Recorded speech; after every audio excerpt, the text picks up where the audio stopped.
Wow, that had to be one of the most trippiest, longest, and most amazing comic book movie I have ever seen. Yes, people, The Watchmen hit theaters today. I first saw the teaser for it back when I saw the midnight showing of The Dark Knight, and I thought, hey, it looked okay. Nothing I'd follow for the months coming ahead until the release date, but man, I should have. But maybe I'm glad I didn't, because I didn't follow Iron Man, and I was blown away by Iron Man, and I was blown away by Watchmen, so that's a routine I'm going to do now. That's a plan. I'm not going to follow these big hype superhero movies, so when I go in, I won't be disappointed.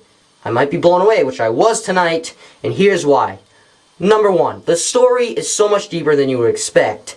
Number two, the action and the filmmaking is just amazing. It's from the guy who directed 300, another movie I like. The action in that movie and the filmmaking in that was just awesome, and he brought it over to this comic book adaptation, and he executed it perfectly.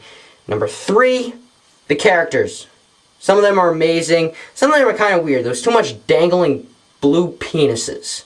I mean, yeah, Dr. Manhattan.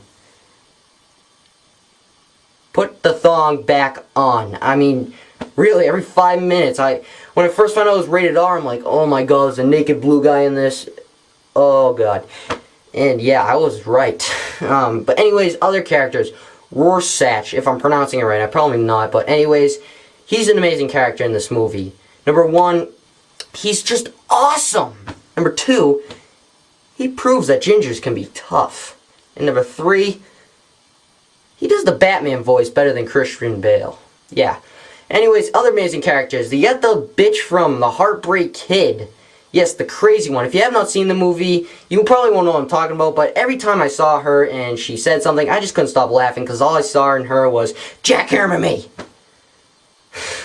So yeah, I really couldn't take her seriously, but other characters I did fine with. Night Owl 2, saw that guy in Lakeview Terrace, and he did a pretty good job in this movie, along with the guy who was really undeveloped, Adrian, yeah, Osmodeus or whatever. He is a Watchman, but there's a big twist with him at the end, and I'm not going to give it away, but he was just undeveloped throughout the movie, I thought. Not enough scenes, but anyways, the older Watchmen, the younger Watchmen, most of them have good chemistry with them, especially the girl from Heartbreak Kid. I forget her name. I haven't read the graphic novel, so please don't hate me or this video, because I'm not naming all these people or getting some stuff right, but anyways, the girl superhero had really good chemistry with the mother superhero. That's all. Also, Night Owl 2 had really good chemistry with Night Owl 1. Yeah. The action was amazing from start to finish. Just amazing filmmaking. I mean, the acting isn't the biggest thing in a movie like this. Obviously, it's the way it's shot. And 100% on that. 5 out of 5 on that. Acting, I give like a 3. I mean, some scenes were really corny and predictable, but the writing made up for it, because it gave a reason why it was predictable, and it really was cool. Anyways, the ending. Had a little problem with it. I mean, it seemed to drag, but every time it dragged, it come up for a reason why it had to drag. So it kind of pissed me off. But it's a really fun movie. It's a really dark movie. Do not take your kids to see this, by all means. I know it's rated R, but Mom, it's a superhero movie. It's probably rated R because it's just a little bloody from the action. No. There's sex scenes. There's killings of young children, and you see dogs ripping their bones up. It's like Silence of the Lambs combined with the Dark Knight / Spider-Man. It's not Spider-Man. You're not taking your kids to see even the Dark Knight. This is darker than the Dark Knight. Yeah. And there's a lot of blue penises. Seriously, couldn't he have just worn the thong the whole movie? My dad saw this with me and my friend, and he was just, what the hell are you kids into these days? He didn't like the movie. You know, he's 53. Obviously, he wouldn't find it as amazing as I did. Alright? I was going to pick up the graphic novel. The only place I could find it was at my local Blockbuster. Isn't that amazing?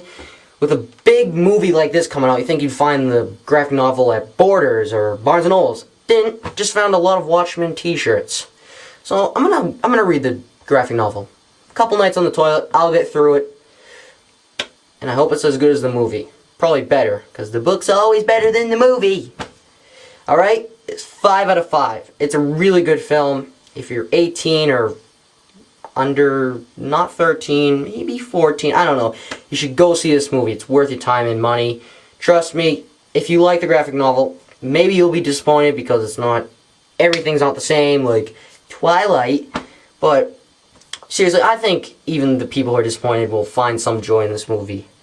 Alright? Yeah. The comedian's an asshole. I don't see why people think he's a hero. He doesn't take anything seriously, I can see that, but man, the guy's shooting pregnant girls and... Come on. Yeah. And President Nixon, the guy who played him, didn't look anything like him. He just looked like he needed a nose job.